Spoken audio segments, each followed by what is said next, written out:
Are you alive? When I visited my son's house, I was stunned by the scene before me. I exclaimed as I stood in my son's house, confronted by a shocking scene. There, in the living room, was my missing 5-year-old grandchild, chained and emaciated. Empty bread bags and discarded plastic bottles littered the room. In my haste, I rushed to give him water, but he urgently protested, "Give it to my sister first." "Your sister? Who is she?" I asked, bewildered. Then, from a corner of the room, I heard the feeble cries of an infant. The shocking truth soon became clear. I resolved to thoroughly punish the person responsible for putting my grandchild through such an ordeal.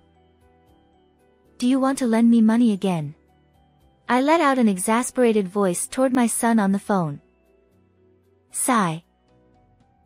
It has been 3 years since my husband passed away when I was 62. Since then, I've been living alone. I worked for many years, and my husband left me with a substantial inheritance, so I haven't faced financial difficulties. However, my main concern now is my son, Thomas, who has already moved out. He has always been careless, even after becoming a working adult. He brought work-related items home, overslept, and consistently displayed poor work ethics. His job history was marked by frequent job changes, and he occasionally asked me for financial help. Despite feeling disappointed in my own son, the bond of family ties prevented me from completely giving up on him. One day, out of the blue, Thomas came to our house with a woman. "Mom, I'm going to marry this girl." Surprised, I greeted the young and flashy woman. "Hi, I'm Aileen." I replied, "Nice to meet you, Aileen. But getting married so suddenly, I'm surprised." Thomas chuckled while chewing gum. "Well, what can you do when you get pregnant?" Then she lightly touched her belly and said, "I'm 4 months pregnant." I was surprised but managed to say, "Congratulations," as I saw my son and his wife off. Although the order is different, pregnancy is a happy thing. I'm going to have a grandchild. But I wonder if those two can raise a child properly. I had mixed feelings. After some time, I visited Thomas and his family at their home, and I was taken aback. The interior looked as if a burglar had ransacked the place. Empty convenience store meal containers and cup noodle cups were strewn everywhere. I couldn't help but exclaim, "What on earth is this mess?" "And Aileen, are you eating properly? It's not just your body now." "I bought some vegetables. Shall we cook together?" In response, my daughter-in-law, who had a slightly larger belly, twisted her face. She retorted, "Ugh. Cooking is such a hassle." As I began to say, "But you need proper nutrition," Thomas interjected sharply. "An annoying mother-in-law who nags all the time won't be liked, you know. Stop picking on my wife." "I have no intention of doing that." Aileen pushed the vegetables I'd brought toward me. She added, "I really don't need this kind of thing. And please refrain from unnecessary comments. You're seriously annoying." With their fierce reproach, I had no choice but to leave quietly that day. Eventually, she gave birth, and the two of them came to show me the baby. As I looked at my grandchild wrapped in a swaddle, my face softened. How adorable. "It's a boy, right? What's his name?" I asked. "His name is Harry. But, Mom, you have something to give us, don't you?" "Oh, yes, that's right. It's a small gift for the birth." I handed over an envelope. Aileen swiftly snatched it and checked the contents. Tom, there's $1,300 in here. She exclaimed. My son grinned. Awesome. Maybe I'll go out and treat myself. I tried to tell my son and daughter-in-law to use the money for the baby, but it seemed they weren't really listening. Then my son looked at me. You know, Mom, with the baby and all, our current home is getting cramped. We're thinking of moving to your vacant house. I had just moved from the house where I lived with my husband to a reasonably priced apartment at that time. We were considering whether to sell the house or rent it out. Certainly, raising children requires money, and perhaps living in a house would allow for more relaxed parenting. With that thought in mind, I nodded. I understand. You don't have to pay rent, so you can live there. My son replied. Thanks. Should we move next month? However, Aileen, who had been listening to everything, interjected. She said to me, But please don't come to our house. I was taken aback and stammered, Huh? Thomas continued. We don't want interference, so please leave us alone. I understand, I replied. And so, I found myself only able to visit my son and daughter-in-law's house when I had urgent matters. Occasionally, I'd contact them to share food, and during those times, they reluctantly allowed me to meet Harry. But it was clear they preferred their privacy. Despite this, my grandchild was growing well, and he even started calling me Grandma. But just before Harry turned 4 years old, as usual, when I contacted him saying, I want to bring Harry's snack, I received a message from my son. He said, Aileen doesn't want to see you anymore. Stop doing this and don't come to our house. We've changed the locks, so you can't get in. I was surprised by his one-sided statement and felt angry, but perhaps I unintentionally offended Aileen without realizing it. So, I decided to observe the situation for a while. However, in the process, I missed the timing to visit my son's house, and I gradually stopped going altogether. Occasionally, when I contacted Thomas for some reason, I received reluctant and brief responses. Harry is already 5 years old, isn't he? I hope he's doing well. Despite my worries, I continued living my solitary life. Then, one day, an unfamiliar number called me. When I answered, the person on the other end said, I'd like to request repayment of your son's debt. Upon further conversation, it became apparent that my son had unilaterally made me a co-guarantor. While I'd been asked for financial help before, I never expected something like this. I immediately tried to contact Thomas, but there was no response. Usually, I'd receive a reply after some time, but this time, it was different. Frustrated, I headed to my son's house. I pressed the intercom button, but no one answered. No matter how many times I called, the line remained silent. Even when I changed the time of my visits, the situation remained unchanged. After several days of this, I began to worry. Could they have gone missing? Where are they? I searched for any clues. When I went to Thomas's workplace, they told me he had quit. The neighbors were equally clueless about their whereabouts. A whole week had passed since my initial visit. Considering reporting to the police, I decided to give their house one more try before taking that step. I pressed the intercom, but still received no response. The front door remained locked, preventing me from turning it. With a sigh, I was about to leave when suddenly, from inside the house, I heard a faint thud, as if something had shifted. I called out desperately, "Is anyone inside? Show your face, please."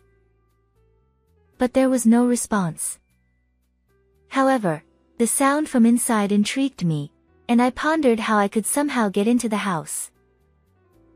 That's when I noticed something I hadn't seen during my previous visit. The lock on the garden side casement window was open.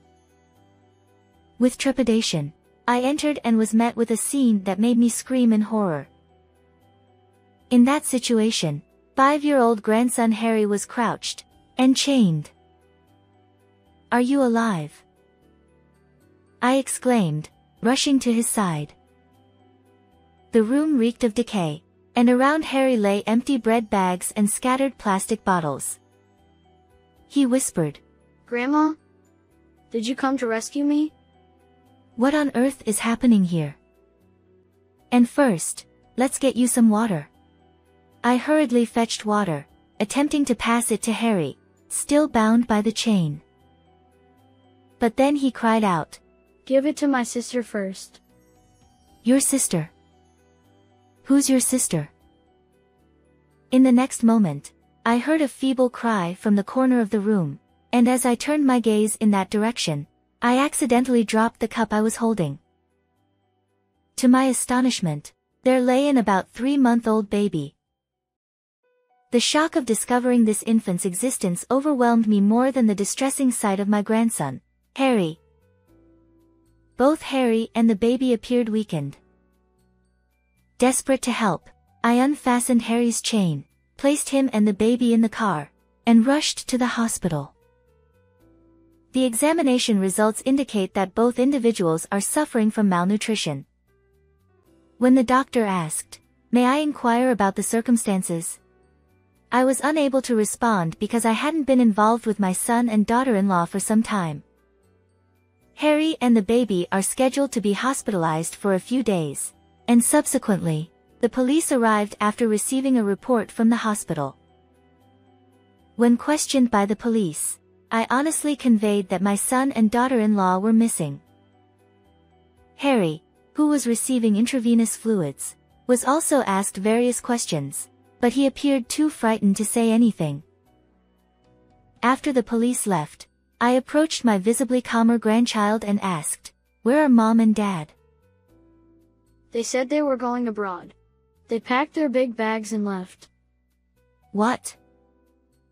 Harry began to speak in fragments about the situation. "Mimi, my granddaughter, was born about 4 months ago. Harry was taught how to prepare milk and change diapers, and he took care of her. Then, an unsettling revelation followed. Harry was told, 'We'll keep you tethered to the care of your sister, so you won't escape,' before leaving on a trip. Even if the doorbell rings, I was told not to answer." As I stood there, frozen and covering my mouth, my grandchild burst into tears. Mimi had learned to roll over, and during one of Harry's naps, she managed to venture out of his reach. My trembling grandchild confessed, "I didn't know what to do, and I was so scared." I held him tightly as tears streamed down his face. Once I confirmed that Harry was asleep, I returned to the house where my son's family lived, intending to retrieve their belongings. At that moment, I still harbored a desire to believe in Thomas and his wife. Did they really go abroad, leaving the children behind? It couldn't be true. Surely, Harry had misunderstood something. As I packed the grandchildren's change of clothes into a bag and prepared to leave, my eyes were drawn to a travel brochure placed on the table. The cover bore the words, "Elegant 2-week overseas cruise," and, trembling, I picked it up. From within its pages slipped a single sheet of paper, meticulously detailing the travel plans for just the two of us. The "Congratulations on surviving childbirth trip." Incredibly, there were words saying, "The funding source borrowed money with an old hag as a co-guarantor." The moment I realized they had gone on a trip, I was furious. To subject my grandchildren to such hardship and casually go on a vacation. It's inhuman. Whether it's my son or not, I will never forgive them. And so, I resolved to punish them thoroughly. Examined their travel plans. It became clear that their return was scheduled for 3 days later. Without hesitation, I left home and took care of something. 3 days later, as I observed from the shadows near their house, Thomas and Aileen returned, looking jubilant as they pulled large suitcases. Man, that was seriously fun. The food was delicious too. Absolutely. It was amazing. Tom, thank you for taking me. Ugh. I don't want to go back yet. Let's go again soon. As they chatted, turning the corner at the street where our house stood, they froze in shock. Hey, what's going on here?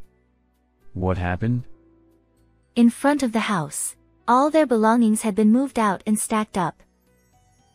So, that something I mentioned was precisely this. In a state of panic and disbelief, I appeared before the two of them. Did you enjoy your trip? I asked, and Thomas looked startled when he saw me. What the heck is going on, old hag? I'm asking if the overseas trip that subjected your own children to such experiences was enjoyable. In response to my angry voice, my son and daughter-in-law momentarily flinched, but then immediately counterattacked one. Didn't we tell you not to come near our house? Did you just barge in? I sighed. If I hadn't been involuntarily made a co-guarantor, I wouldn't have gone.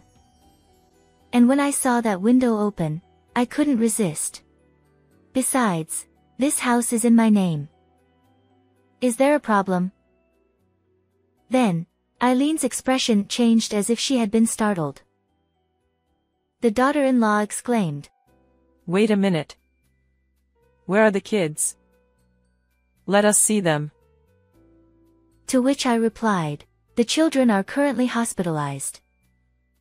They are being taken care of at the hospital. Unexpectedly, their faces registered surprise upon hearing my answer. You left water and food for them, but the quantity was insufficient. By the time I found them, they had already run out. Given their poor nutritional state, hospitalization was inevitable, I continued. My son and daughter-in-law attempted to say something while glaring at me, but I promptly interrupted them. Furthermore, Mimi has learned to roll over and has managed to move out of Harry's reach while chained. If I hadn't found her in time, she might not have survived. As I spoke sternly, Eileen's expression clearly showed her embarrassment. However, Thomas lashed out at me. In the end, they're alive. So it's fine. But right now, it's about the house. Why are the belongings outside? Then, I declared, I have no intention of letting you, who have committed such despicable acts, live here. I've decided to put this house up for sale, so please leave. Upon hearing this, my son and daughter-in-law were shocked and began berating me. Don't be ridiculous, old hag. Such tyranny won't be tolerated. Exactly. Enough already. Return the house and the kids. At that moment, I looked directly at my son and said, Thomas, it seems I've made mistakes in raising you. You can't hold down a job, you've burdened your parent as lone guarantor, and now this. It's truly pathetic. I no longer see you as my son. Thomas, who had fallen silent, glanced sideways. This time, I turned toward his wife. Aileen, do you realize how vulnerable those children were? Having 5-year-old Harry to take care of your baby, what are you thinking? After subjecting those kids to such trauma, you have no right to call yourselves parents. the couple was rendered speechless by the scathing words. However, my son erupted in blind fury. I don't care. Let us in. This is my home. Well, even if there is a home, you won't be able to return for a while, I replied coolly. Just then, in unison, the son and daughter-in-law exclaimed, "What?" At that very moment, the distant wail of a police siren drew closer. Did you report us? If so, they've already done it when your kids were taken to the hospital. The police instructed me to notify them when you returned, so I took care of it earlier, I said matter-of-factly. Without changing my expression, I watched as my daughter-in-law's face turned pale, and she began to tremble. Tom, what should we do? Are we going to get arrested? I can't bear the thought of dealing with the police. At that moment, Thomas, tearfully, clung to me. Mom, please. Smooth things over for us. Convince them we're innocent. I promise we'll do better from now on. Please. Aileen, her face streaked with tears and mucus, chimed in. Please, I beg you. And so, I made my decision, resolute and unwavering. I won't forgive you. Today, I sever all family ties. What you've done to your children is an undeniable crime. Reflect on it and make amends. The son and daughter-in-law slumped in their seats, muttering, "But..." Just then, a police car arrived, and I watched with a cold detachment as they were led away.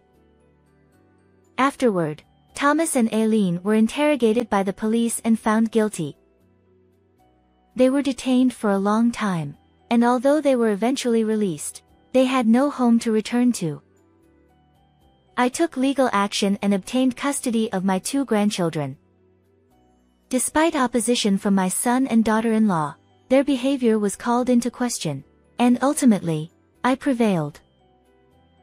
Currently, they have moved far away and are living in a precarious, run-down apartment. Given the news coverage of this incident, it's unlikely they'll find stable employment in the future. Nevertheless, I harbor no sympathy for them. On the other hand, I am wholeheartedly raising my 2 grandchildren.